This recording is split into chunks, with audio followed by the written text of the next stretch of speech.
a chicken sandwich, cheese, caviar sandwiches, coffee, and champagne. Would you like anything?" Debbie walked around the first-class cabin of the huge airplane where she worked as a flight attendant with a charming smile.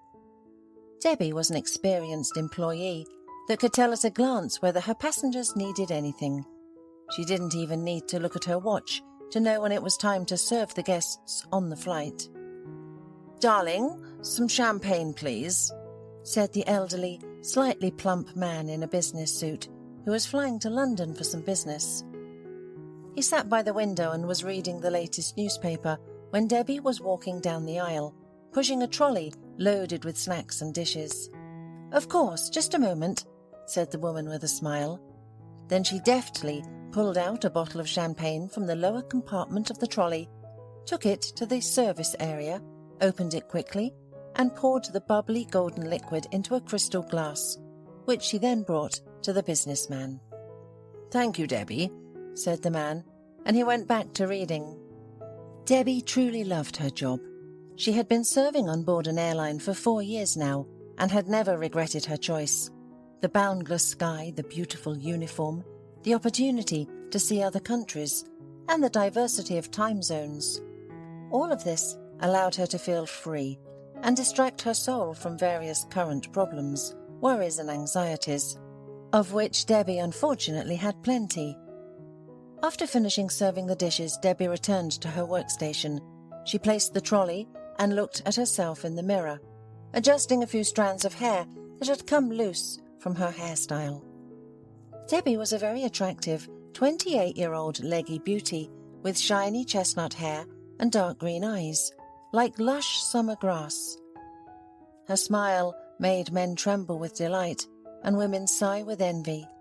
However, there was something about her appearance that caused deep insecurities for the young flight attendant. Debbie sighed and looked at her left hand, where the middle finger was about 1 centimetre shorter than the neighbouring fingers. The girl intentionally painted her nails with the most neutral, calm-coloured polish and never had a manicure done at a salon, feeling embarrassed about this very noticeable physical flaw. For the same reason, Debbie hardly ever wore rings, not wanting to draw attention to her long, piano-like fingers. Against their background, this shorty, as the girl called it, looked terribly awkward. The only exception was the modest engagement ring, made of gold, that the flight attendant wore on the ring finger of her left hand. It was the only thing left to her as a memory of her late husband. Looking at the ring, Debbie involuntarily plunged back into her own memories. And he died just over a year ago. Ironically, a week before his death, the spouse took out a loan at an incredibly high interest rate, and now Debbie had to pay off the debt alone. For the young flight attendant, the sum of the loan was simply unbearable, and each time she thought about it, hysteria and wild terror immediately seized her.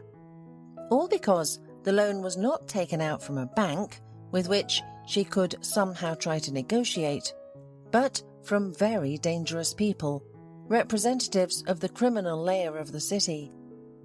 Even now, more than a year later, Debbie couldn't give all the money to these terrible people, and they constantly called the woman, demanding the debt from her. Debbie still didn't understand what could have driven Andy to turn to these thugs for money, and most importantly, why did he need such a truly astronomical sum?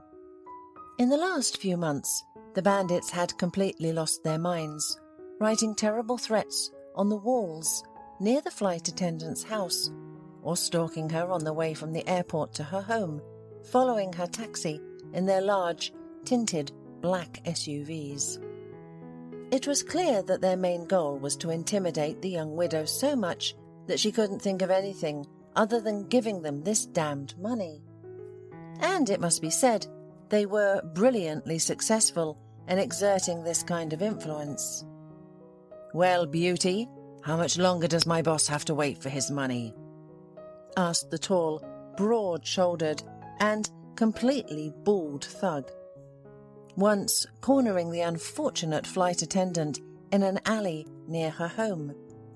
Debbie was returning from another flight and was barely able to understand what was happening. The man grabbed her by the arm and forcibly took her into a dark, abandoned building, where he and his accomplices began to threaten and intimidate her, demanding the money. "I gave you another 10,000 last week. I just don't have any more." Debbie tried to free herself from his stony grip. "I've explained to you 100 times already that I can't collect such large sums in such a small amount of time." The bandit only grinned crookedly. "The chief is too soft on you. He allowed you to pay back your debt in installments and for a whole year, but the time is ticking, and we're not even close to half the amount." "Even if I sell my apartment, it still won't be enough, and you understand that very well," Debbie pleaded, looking at the bulky man. The bouncer extended his huge index finger and slowly stroked Debbie's cheek, making her immediately nauseous. The sensation was unbearable, especially since the scoundrel's finger stank intolerably of thick tobacco. "You're beautiful," the bandit said in a low voice. "The chief asked to tell you that if you don't have the whole missing sum in your hands by our next meeting, he will allow you to return the debt in another, much more pleasant and easier way." The man smiled lecherously, and Debbie's heart immediately sank. "No, he wouldn't dare," she said, looking at the scoundrel with unspeakable horror in her eyes. "I'll report you to the police, and you'll all go to jail." Instead of answering, the scoundrel laughed loudly and struck Debbie in the stomach with such force that she felt like she had been blown out of her mind. Bent in half, she gasped for the cool autumn air, but oxygen stubbornly refused to penetrate her lungs, burning with pain. "Don't try anything," growled the thug. "If you say one word to the cops, we'll give you such an adventure that you'd wish you'd never been born. Do you understand me?" The man grabbed Debbie by the chin and forced her to look into his small eyes, swollen with anger and hatred towards women. "Got it?" he shouted once more. "Yes," the stewardess replied weakly, writhing in fear and pain in his arms. "Tell me, how much time do I have?" "That's a different conversation," said the bandit, almost good-natured. He then set the girl on her feet as if she had weighed nothing at all, and continued, "You should have started solving the problem constructively. None of this would be happening to you right now." Debbie gave him a look of physical contempt from under her brow and leaned carefully against the wall of the house.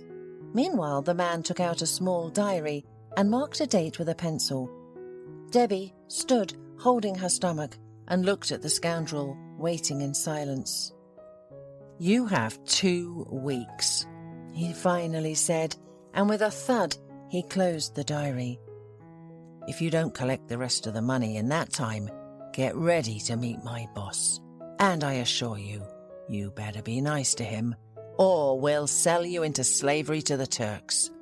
They love girls like you there." He smiled at Debbie with a predatory grin, like that of a jackal, before slowly getting into his black SUV and disappearing into the night. As soon as the car drove away, Debbie was seized by despair so intense that she was ready to tear out her hair. Sobbing hopelessly, she made her way up to her apartment, holding onto the railing to avoid falling. Debbie didn't know where she could get the rest of the money. She realized that even if she had asked her superiors to borrow it, it was unlikely that the airport would be able to meet her needs. "Andy, how could you leave me like that?" Debbie cried, looking at the photo of her late husband in a funeral frame. "Where can I get money now? God, I can't even imagine what they might do to me." Andy Heslin was a businessman who made a decent income from various entrepreneurial activities, ranging from trading products at the city market to running a network of production for the manufacture of doors. Andy was ready to spend 24 hours a day at his company, seeking to control every process. But unfortunately, he invested a lot of money and time in his companies, but he was wrong about people every time. And recently, cunning managers managed to somehow steal from the businessman's company. The business suffered inevitable losses, and Andy literally had to start all over again. When most of the money ran out, Andy risked taking out a huge loan to correct his business mistakes. Banks no longer trusted Debbie's husband, unlike the criminal leader, who willingly agreed to lend money to Andy. The naive businessman believed that he could inject enough funds into each of his companies to revive them and start making profits. And from that profit, Andy planned to pay back the debt. But fate decided otherwise. The most amazing thing was that despite her husband's business failures, Debbie still loved him with all her heart. Andy was smart, gentle, kind. In short, the most perfect man in the world. And Debbie mourned him terribly. Even now, after so much time had passed, she couldn't fully believe that he was no longer by her side, and that his car would never stop again by their home. Debbie was upset by the fact that they hadn't been able to have children during their 2-year marriage. If she had a son or daughter from Andy, then perhaps she would have coped with all this much easier. No, I'm wrong though. The flight attendant shook her head to herself. Given the history of this debt, who knows what danger the child could have been exposed to? Perhaps it was better that I didn't have time to give birth. Remembering how her husband had died a terrible death, Debbie shook her head sadly every time. God forbid anyone, even enemies, to have such a terrible end to their lives. Andy went to a country guest house for the weekend. He told his wife that he wanted to be alone for a while, to think about his life, about how to better manage the money he received from creditors. Debbie offered her husband to go with him. However, Andy politely refused. Don't worry, Debbie. Just think, what would you do there? You just got back from a flight. You need to rest. And I'll fry kebabs and make strong tea. I will be watching the mountains and thinking about how to save my business. A worried shadow flickered across Debbie's face. She felt that it would be better for him not to go anywhere alone. Andy, I'm scared. Debbie honestly admitted it to him. These people, and especially Mr. Connor, are real criminals. Maybe he's watching you. Andy just smiled softly. Debbie, my dear, you've read too many books. Mr. Connor is just an ordinary businessman, like me or any other person who runs several large companies at once. Yes, he has some connections with the criminal world in the past, but that was a long time ago. Now his reputation is practically crystal clear. Debbie looked at her husband with doubt. That's it. The key word here is practically. Who knows if he can be trusted? You talk about him as if he's the kindest person, but that's far from the truth. How many bad things did he do in the past? Andy turned away from his wife irritably. Don't start, please. If you believe anything they say in the news, you'll soon develop paranoia. Besides, Mr. Connor is only a witness in those cases. Come on, Debbie.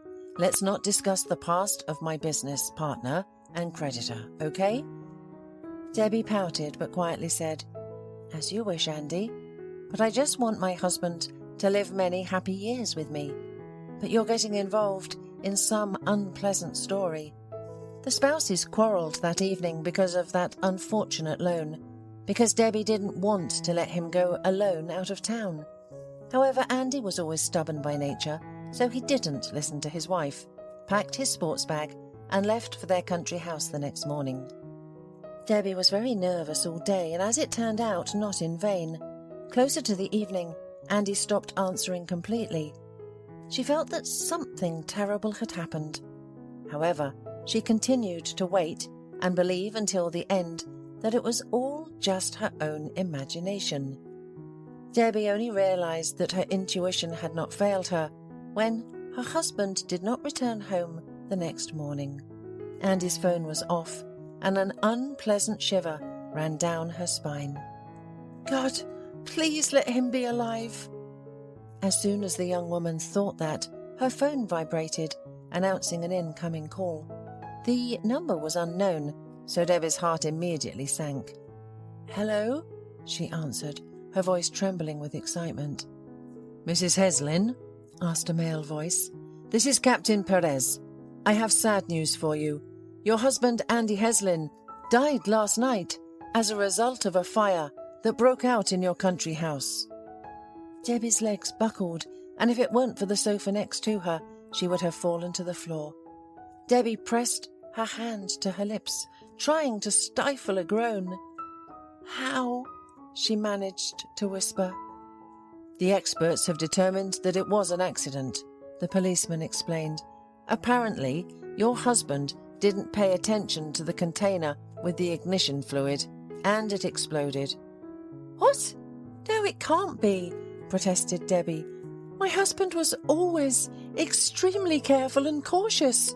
He would never leave the liquid near the fire." The captain grunted slightly irritably before answering.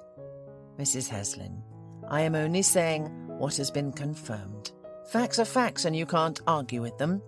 Your husband was grilling kebabs on a barbecue, and the barbecue was in the garage under the roof. Apparently, a spark from the coals hit the container of fluid, and then the fire spread throughout the house." "So, our house burned down too?" the young woman asked incredulously. The policeman sighed loudly and answered in the affirmative. "Your cottage is surrounded by a forest on 3 sides. This created the most, favourable conditions for spreading a fire. The fire spread from the garage to the interior of the house, and everything burned down to the ground. I'm sorry. I understand that it's difficult for you to accept the fact of your husband's death and the complete destruction of your country house, but what happened was just a series of unfortunate circumstances." "I wanted to go with him," Debbie sobbed into the phone. "I wanted to be there with him." "Please calm down," the captain said softly. "If you had been there with your husband, you would have died just the same. There would have been no chance for both of you to survive. I understand that this is a weak consolation for you right now, but at least you are still alive." After that conversation, Debbie couldn't close her eyes and spent the whole night staring at the ceiling. She didn't want to believe that Andy was gone. This death, so terrible and absurd, seemed very strange to Debbie. The carelessness that the policeman spoke of was completely uncharacteristic of her husband, and ultimately Debbie began to suspect that Andy had been killed precisely because of the money borrowed from Mr. Connor. The funeral of her husband was very modest, as there was nothing left of Andy, and they had to bury an empty coffin in the ground. Debbie couldn't sleep for almost a month, repeatedly returning to thoughts of her husband's death. The only thing that helped her distract from all this was her work. And Debbie continued to fly one flight after another, hardly noticing how the dates on the calendar passed by quickly. And then the threatening calls started, and the woman found out that she would now have to pay off the loan for her deceased husband. At first, Debbie thought that she would give them the bag of money that Andy brought from them on the day of the loan. However, after searching the entire apartment and checking all the accounts, Debbie came to a terrible conclusion. The money was nowhere to be found. That's when she remembered that her husband had gone to the country house with that same bag. So, the woman thought to herself, probably Andy wanted to hide the money at our summer house, and they probably burned in that monstrous fire. Debbie felt her soul freeze with fear. She couldn't imagine how she would be able to pay such a huge sum to the gangsters. Risking her own life, she asked to meet with Mr. Connor. When she was brought to his mansion, Debbie thought she wouldn't come out alive. However, the man, seeing the beautiful wife of his deceased borrower, immediately softened his anger and gave Debbie a deferment for a year. The deadline was approaching, and the poor woman had not been able to pay even half of her debt. She started working almost every weekend, hoping to earn as much money as possible before Mr. Connor's henchman came after her again. Debbie grew up in a village. Her parents were simple but honest people who loved each other. Her father worked as a forester. Despite his solid age, the man was still full of energy and could easily take long walks in the forest. Her mother worked in the village post office, delivering letters and newspapers to all the residents of the old settlement. As long as Debbie could remember, there had always been love and understanding in their home, and her parents raised her solely by their own example, trying to be a kind of role model for their daughter. The girl never heard a rude or mean word addressed to her, but always found support and good advice when she needed it. After finishing school, Debbie realized that there were no prospects for her in her village. She wanted to study foreign languages, but there were no opportunities to use them in such a remote place.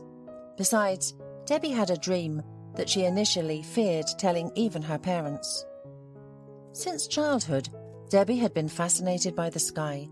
She could spend hours admiring the airplanes' traces in the sky, wondering what was inside them. The flying machines looked small from below and huge when seen up close. The girl's parents had never flown on airplanes, and Debbie had never been even to the sea. That's why her passion for travel, coupled with the opportunity to rise above the ground and clouds, gave birth to her passionate dream of becoming a stewardess. Nevertheless, her father and mother understood that their daughter needed an education and allowed her to go to the city with a calm heart. Debbie thought that studying languages was a priority for her currently, and then, as soon as she settled down in the capital, she would think about a career as a flight attendant. After graduating, Debbie became a certified translator in 2 languages, Chinese and Spanish. This opened the doors to a world of high-paying work for her. The first time, the girl worked as a secretary referent with translation functions in a very prestigious media company. Debbie rented a beautiful apartment in the city and felt absolutely great, but she still sometimes dreamed of the sky and a stewardess uniform at night. After working for that company for about 2 years, she realized that she could no longer ignore her dream. It was then that Debbie finally decided to try to enroll in stewardess courses. The girl studied diligently and crammed the necessary material for days, ignoring parties and walks with friends. But the result of her efforts was accurately what she wanted. Debbie passed the final exam and got the opportunity to get her dream job. Fortunately, she always had good health, and her incredibly attractive appearance allowed her to easily pass the unofficial face control, which was an integral part of getting this job. On her first flight, Debbie felt an incomparable delight. Her feelings overwhelmed her, and unable to withstand their pressure, she even quietly burst into tears when no one was looking. Her oldest secret dream had come true. And for the first time since graduation from the institute, Debbie felt at home. On one of the flights, the girl met Andy. The young man was 3 years older than her and was flying to another city for a business deal. They both felt that they liked each other. However, decency made them wait until the end of the flight.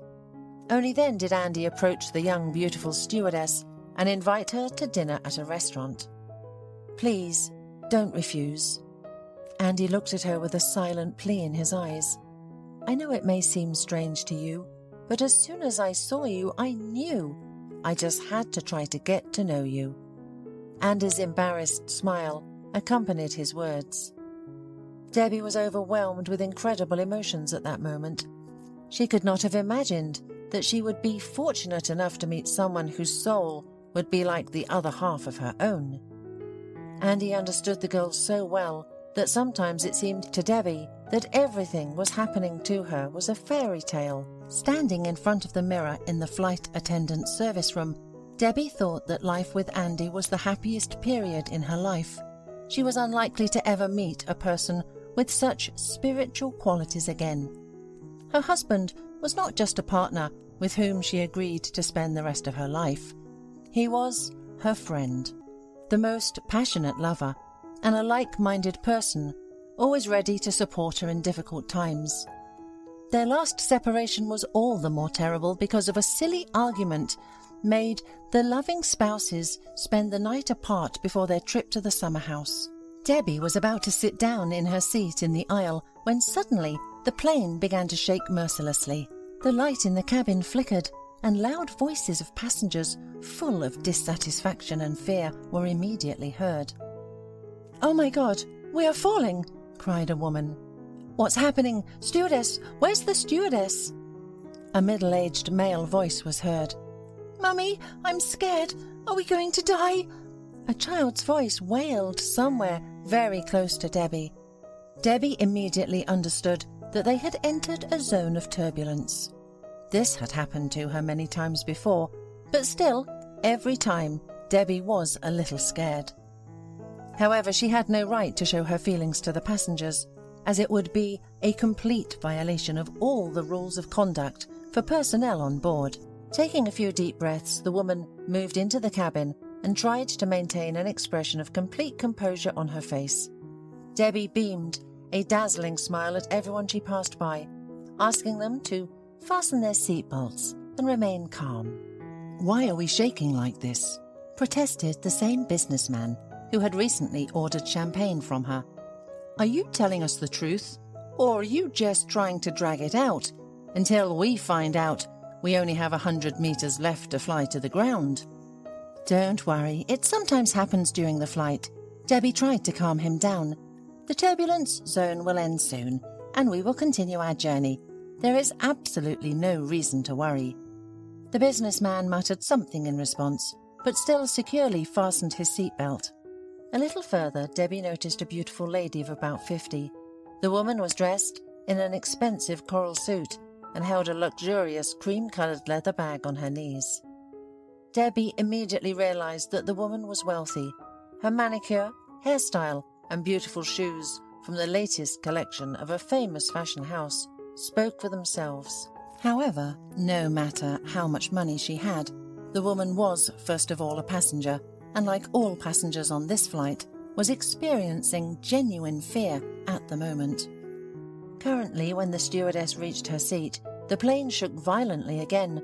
The lady screamed loudly and dropped her bag on the floor. Debbie instinctively bent down, easily picking up the graceful accessory, after which she handed it to the passenger, still maintaining a polite smile on her face. "Thank you," the lady said with pale lips, and then her gaze fell on the flight attendant's left hand, which she held the bag with. The woman instantly turned as white as a sheet, and with a dumb question looked at Debbie. She immediately recognized this finger, the only one shorter than all the others. "Debbie?" the passenger whispered in shock. Matilda Williams, that was the name of this wealthy woman, suddenly felt as if her entire body had been struck by an electric current. Everything seemed to darken before her eyes for a few seconds, and the lady, out of fear, decided that it was only a matter of time before she fainted. "Yes, I understand that you are scared, but everything will end very soon, I promise," Debbie reassured her. "We just need to endure a little longer." After that, smiling at Matilda, the flight attendant calmly walked further into the cabin. As soon as she disappeared, the lady grabbed her heart. "Oh God, it can't be! She's alive and flying on the same plane with me," Matilda thought. "Is it really her? Who else could have such a specific middle finger?" The woman eagerly awaited the moment when the airplane would pass through the turbulence zone and everyone would finally calm down. Crossing herself, Matilda got up from her seat and headed straight to the corridor where the flight attendants were sitting. Debbie was discussing something with her colleague when she caught the wealthy passenger's surprised gaze. "Are you feeling better?" Debbie politely asked, looking at the woman with genuine concern and sympathy. "Yes, thank you," the woman replied slowly, as she nervously dug her nails into her small purse. "I'm sorry, maybe it's not the right time to do this, but I really need to talk to you. Could you please spare me a couple of minutes?" Debbie looked embarrassed and glanced at the other flight attendant before nodding. "Okay, please have a seat." Debbie's colleague immediately got up from her seat and went to the cabin to check if the other passengers needed anything. Matilda sat on the edge of the seat and continued to twirl her purse in her hands for a few seconds. The woman simply didn't know where to start. She was about to tell this young woman something that might seem like complete nonsense to others, but she couldn't afford to miss such a chance. Who knows? Maybe she wasn't wrong. "You see," Matilda began, blushing heavily, "it just so happened that I noticed a certain peculiarity on your hand. Your finger." It was Debbie's turn to blush with embarrassment. The young woman instinctively clenched her left hand into a fist so that the shortened phalanx wouldn't be visible. "Yes, I understand. It must have been unpleasant for you to see that, but I was born with it and I can't do anything about it," she explained. The woman shook her head with feeling. No, please don't think that way. I had no intention of offending or belittling you in any way. Not at all." Debbie looked at her somewhat bewildered. "Then what is it that has upset you so much?" Matilda took a deep breath and then decided to tell her. "You see, many years ago I lost my daughter. She was only 3 years old at the time. My husband, her stepfather, was driving her to another city, and they got into an accident. My husband couldn't control the car, and it went off the road. When Oliver came to his senses, the child was nowhere to be found. He, being injured, searched the surrounding areas but never found her. She just disappeared without a trace. Even now, 25 years later, memories of her lost child caused Matilda almost physical pain. The deep maternal wound in her heart never healed, and every word spoken aloud about her daughter was like a cutting knife for the woman." The lady wiped her tearful eyes with a handkerchief, but Debbie's face showed only sympathy and confusion. "I really sympathize with you," Debbie sincerely said, "but forgive me for being rude. I really don't understand how I can help you." Matilda smiled weakly. "Your name is Debbie, right? Debbie?" "That's right," the flight attendant nodded. "Debbie Heslin, formerly Yachtseva. But how does that relate to your story?" Suddenly the wealthy woman extended her hand to Debbie and affectionately patted her on the shoulder. "My little girl's name was Debbie too, and she had the same peculiarities as you. It runs in our family, going back to my grandfather. One of his fingers was shorter than the others, and then it was passed down to my daughter through the generations." Matilda looked at Debbie, crying and smiling at the same time through her tears. When it dawned on the flight attendant what she meant, it was as if the world around the young woman had wobbled, and the turbulence was no longer relevant. "Are you saying that you think I could be your daughter, lost over 20 years ago?" The wealthy woman slowly nodded her head and said, "I don't just think so. I'm sure of it. Everything fits. Your name, your age. Debbie, how happy I am to have found you and to know that you're alive." In a burst of emotion, Matilda couldn't help but try to hug Debbie. However, the flight attendant gently stopped her movement. To say that Debbie was stunned by what she had heard would be an understatement. "I'm sorry, but don't you think it could just be a coincidence?" Debbie looked at Matilda with doubt. "The tragic disappearance of your daughter is undoubtedly a great sorrow, and I understand why you seized on my peculiarity, but I already have parents, and thank God they are alive and love me, and I love them too." The woman looked at her with sadness but still stood her ground. "My dear, I don't know how this could have happened. Maybe you should ask your own parents about it. However, I still believe that you are my Debbie, my lost little daughter. I really beg you to meet with me later and do a DNA test." Debbie sat there unable to speak. She didn't know how to react to everything she had heard. In the end, she had to take a few sips of water to manage her emotions. After thinking for a while, she agreed to meet with Matilda again and took her business card. After landing at the airport, Debbie immediately took a taxi and went to the nearest bus station, where she bought bus tickets to her native village. If this woman is telling the truth, Does that mean that my mum and dad have been hiding the secret of my past from me all these years? But why would they need to do that? Did I have a childhood full of lies? All these questions were swirling in the young woman's head. However, she was determined to find out the truth, and so she eagerly awaited the bus to take her to her family home. Her parents were pleasantly surprised to see their beloved daughter at the doorstep. "Debbie, my soul," the happy mother chirped around the stewardess. "You could have at least warned us that you were coming. I would have baked your favourite raspberry pie." "You've been away for too long," her father said with slight reproach. "You don't take care of yourself on these flights. Do they even feed you there? You've lost a lot of weight, dear." The man took his daughter's suitcase and carried it into their beautiful log house, which the forester built many years ago, using ancient technology without a single nail. He was very proud of that. Soon the whole family settled in the kitchen to drink tea. The young woman was very nervous and, for the first time, did not know how to ask her parents about what was currently bothering her the most. "Mum, Dad," slowly began Debbie, "first of all, I want to tell you that I love you very much." "We love you too, daughter," the father replied, "and we always will, no matter what happens.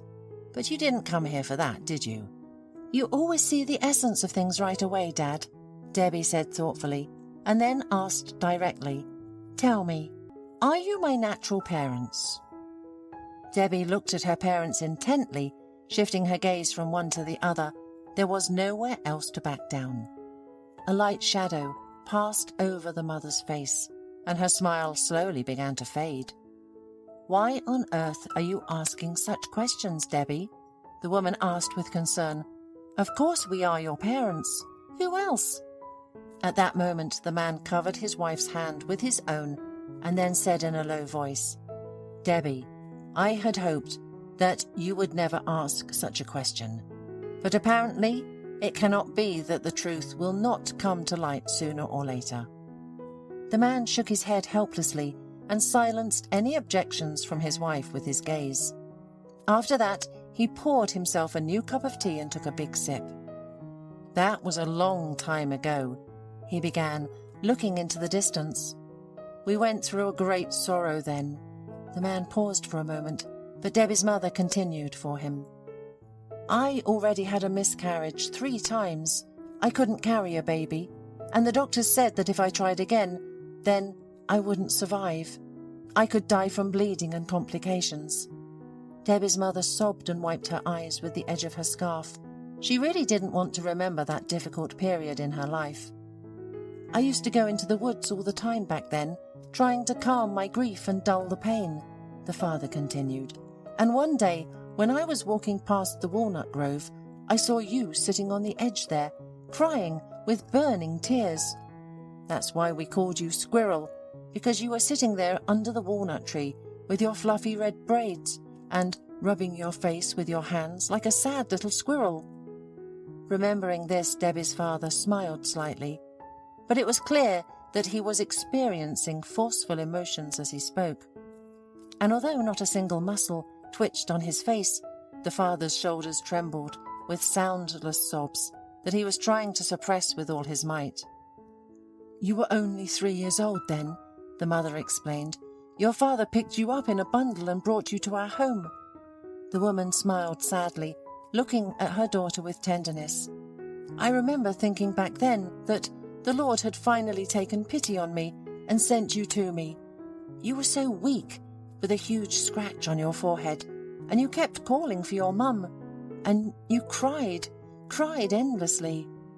Inside Debbie, everything seemed to turn upside down. So that woman on the plane could really be her mother. The very thought of it did not settle in her mind. "But how did you manage to hide my appearance from everyone? You and Dad basically kidnapped me, Mum," Debbie protested, although tears of regret and understanding were already glistening in her eyes. Her mother shook her head and squeezed her husband's hand a little tighter. "We didn't kidnap you. We found you. Those are entirely different things." A mother's jealousy flared up in the woman's eyes. You were left in the woods and you were wounded. That woman was a cuckoo, not a real mother."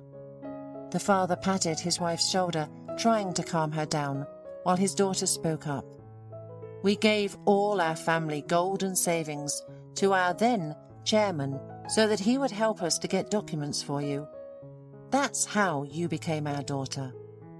Debbie sat before her parents, looking at them with sadness and love at the same time. She understood perfectly well what had driven them to such a desperate step, but it didn't make it any easier. "And how did you find out that we had adopted you?" the father asked, squinting. "We didn't tell anyone about it, and hoped that this secret would die with us." Debbie looked at her parents and realized that they really knew nothing about her biological mother. She told her parents about the wealthy lady, showing them her business card. The father carefully examined the card and then calmly said, "Daughter, if you think it's the right thing to do, you can meet this woman. We have no right to stop you. You are an adult, independent person now. But if you suddenly become disillusioned after finding out the truth, know that your mother and I will always be there for you, and nothing will change for us. It doesn't matter whether we share the same blood or not. We will always be your parents." In gratitude, Debbie hugged her mother and father tightly. "Thank you," she whispered. "I have the best parents in the world." After staying with her parents for a couple more days, Debbie returned to the city. She wanted to meet Matilda and ask one of her colleagues to replace her on the flight. When Matilda learned that Debbie was willing to take the DNA test, she was overjoyed. A few days later, the test results arrived, and, to Debbie's huge surprise, her new acquaintance was right. She really was her biological mother. Learning this, the rich woman immediately invited Debbie to her house. When the luxurious car brought Debbie to Matilda's estate, the young woman could not contain her admiration.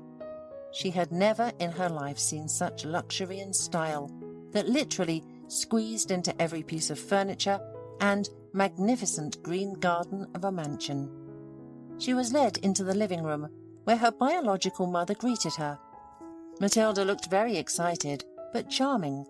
She was wearing a long silk jacket without sleeves and a spacious linen blouse, which, combined with matching trousers and a light blush on her cheeks, made the lady look visibly 10 years younger. Debbie was once again amazed by her elusive sense of taste in clothing. "Debbie, I'm so glad you came, dear," the woman exclaimed, throwing her hands up. "Oh my God, I can't believe I finally found you after so many years." Matilda hugged her, and Debbie felt it would be wrong to reject this heartfelt embrace. It wasn't that Debbie was uncomfortable with the display of parental affection from Matilda. In fact, she still couldn't get used to the idea that it was this woman, not her mother from the village, who gave her life. "Let me introduce you to someone," said Matilda, as she led her daughter into a cozy little room where a presentable-looking man in a business suit sat in a wide leather chair. Upon seeing Debbie, he immediately stood up and extended his hand in greeting. "I'm Oliver," the businessman introduced himself, and he cautiously shook the guest's hand. "You probably don't remember me, Debbie." Debbie shook her head and looked at her mother questioningly. "This is your father, Debbie," Matilda said, almost crying with happiness. "Oh," was all Debbie could say. She scrutinized Oliver's features but saw no resemblance to herself. Then, when they went to the dining room to have tea, Oliver behaved strangely. He was nervous and smiled widely, but his smile was insincere. "If you only knew how scared I was then, what I went through when I woke up and saw that you weren't around," her father told her. "I woke up and the car was already on fire. I got out of the car, but with great difficulty. My leg was badly hurt. I thought maybe you had hidden somewhere near the road because you were scared. But as soon as I moved a few meters away from the car, it exploded." The man spoke very emotionally, but kept looking at his newly found daughter as if he wasn't happy about her return at all. Of course, Debbie had no idea that Oliver wasn't her biological father. He married her mother when she was already 3 months pregnant with her first husband, who died in an accident in a neighbouring city. Arthur Clark, Debbie's real biological father, had made a deal with very unreliable partners who eventually arranged his death at a large residential complex construction site. Oliver Williams, a longtime friend of the Clark family, had been supporting the grieving young widow for many months. In gratitude, Matilda began to invite him to her home more and more often, and eventually married him. In reality, Debbie's stepfather had hated her since childhood. He always felt that she was a possible competitor, as he wanted to take over his deceased friend's business completely over time, and now he was unpleasantly surprised when hated Debbie suddenly reappeared years later like a ghost from the past and tried to upset all his plans. The most unpleasant thing for the businessman was that his wife was seriously considering bringing her daughter into their business. After the first meeting, Matilda started to invite Debbie to her house more and more often, and Debbie was, of course, happy to learn more about her past and get to know her biological mother better. At the same time, the young woman did not perceive her father at all, as if she felt he was not her real father. Matilda never said anything to her daughter about it, hoping that Debbie and Oliver's misunderstanding would disappear over time.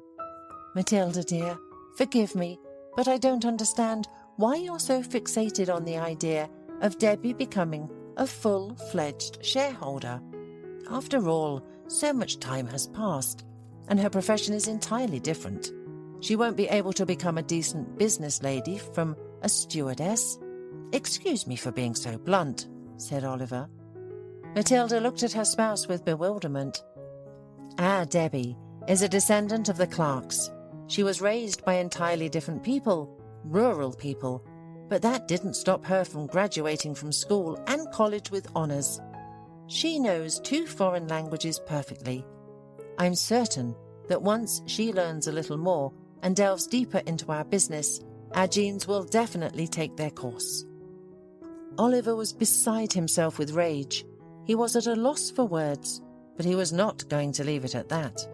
He began to think about how to get rid of this old thorn in his side.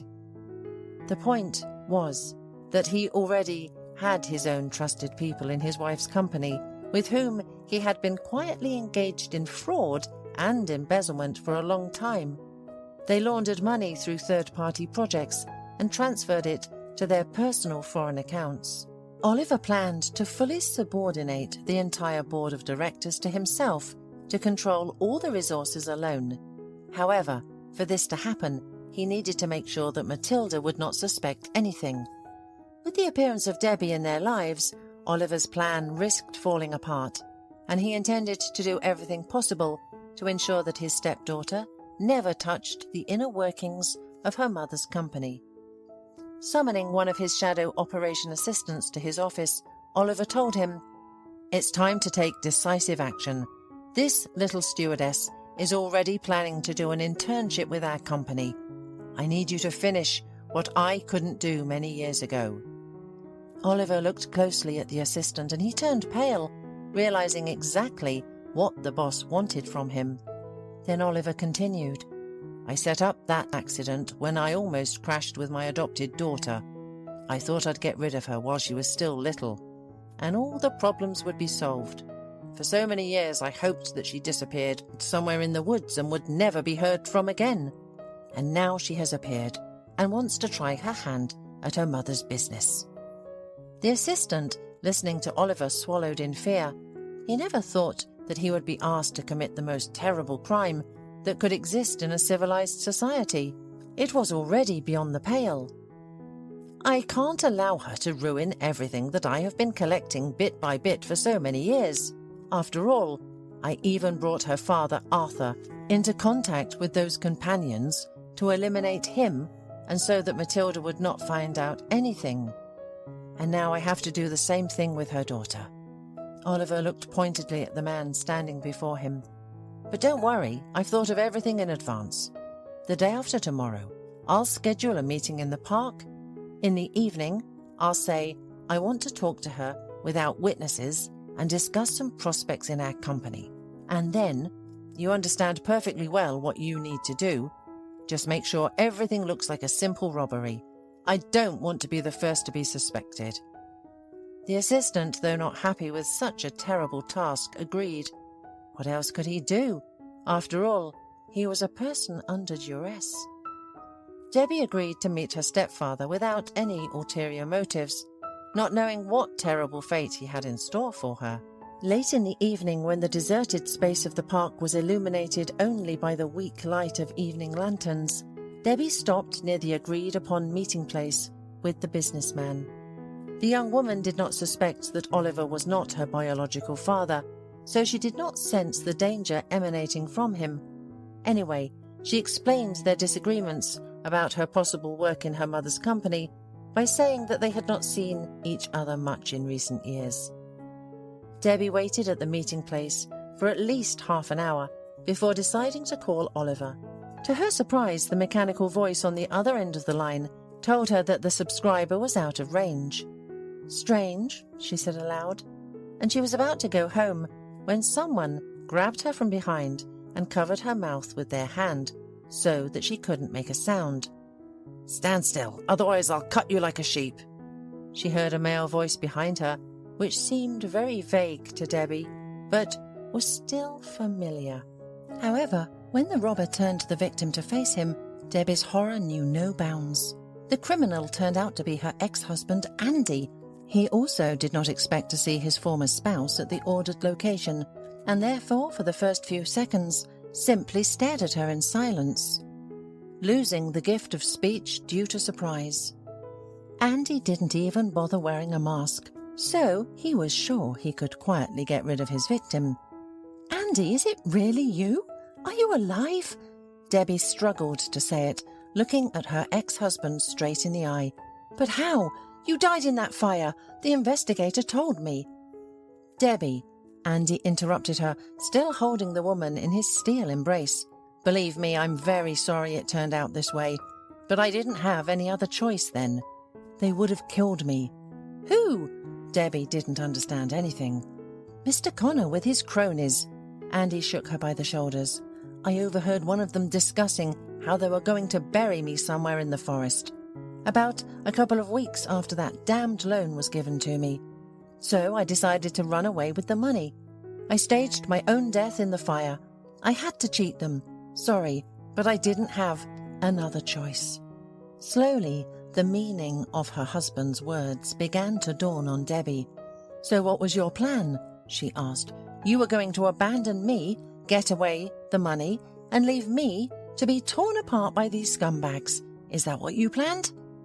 Debbie began to resist with all her might, trying to free herself from Andy's grip while showering him with accusations. "How could you do this to me? I loved you so much and trusted you so much." Her ex-husband only held her tighter and closed his eyes tightly.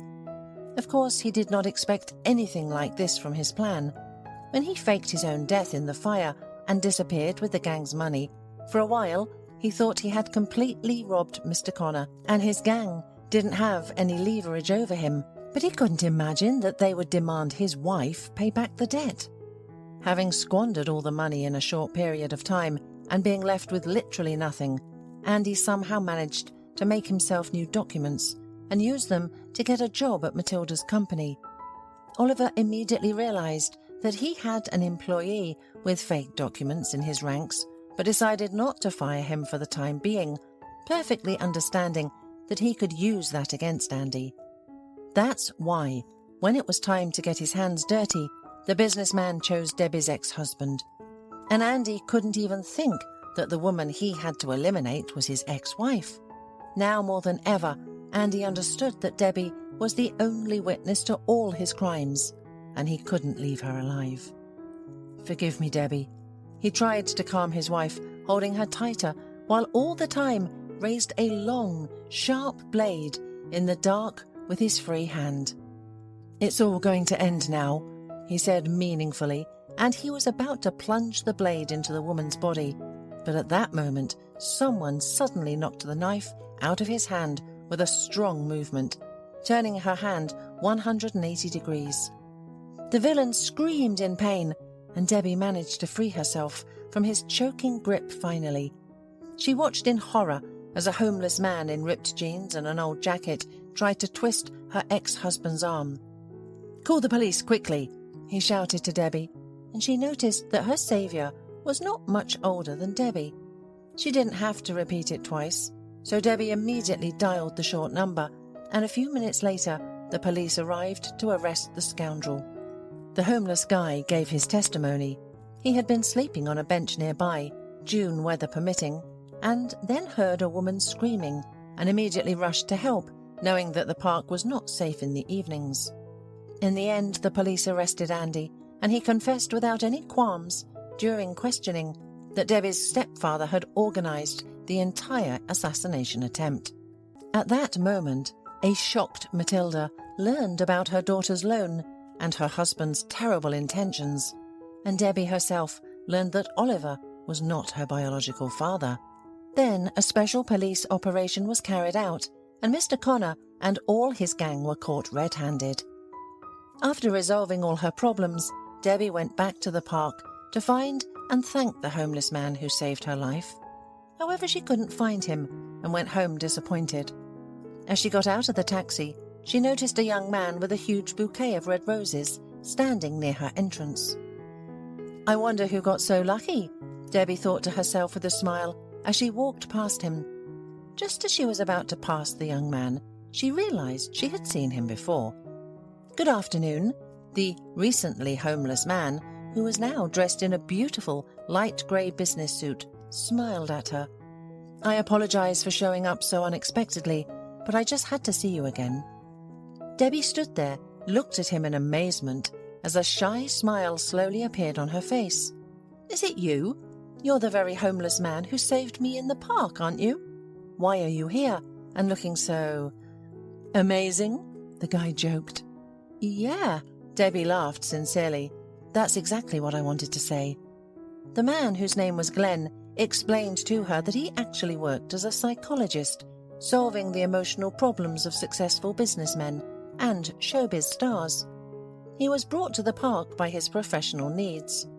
He had been writing his thesis on social inequality in modern society for a long time, and to test some of his theories in practice, he dressed up as a homeless person, hoping to evaluate people's reactions to him from different social strata. Where else but in a huge city park is the best place to conduct such experiments? The psychologist said, handing the young woman a fragrant bouquet. Debbie was flattered and happy at the same time. After all, the man who wasn't afraid to help her in a difficult, life-threatening moment turned out to be such an interesting and intelligent man. Glenn invited her on a date, and Debbie agreed with pleasure. The young people went to the opera and then talked for a long time, discussing what they had seen. Gradually, the conversation shifted from the theatre to other areas of life, and Debbie told Glenn about all the surprises that life had given her. "You're a wonderful woman, Debbie," Glenn said with a smile. "To go through so many truly shocking and tragic events and not break, not lose faith in goodness. And something truly high.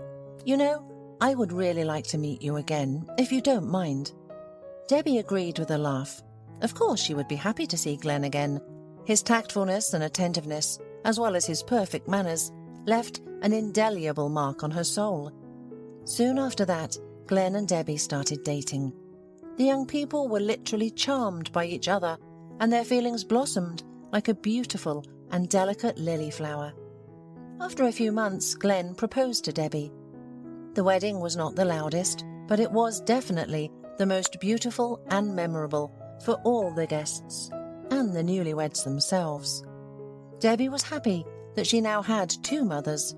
Matilda did not hold a grudge against Debbie's adoptive mother and father, as they had protected her daughter from possible harm for many years. A year later, Debbie gave birth to a beautiful daughter. Debbie stopped flying and focused on her family, while Glenn continued to work as a psychologist and later successfully defended his research, improving his qualifications and confirming his first-class professional level. Now Debbie and her family have many years of serene family happiness, security, and peace of mind ahead of them.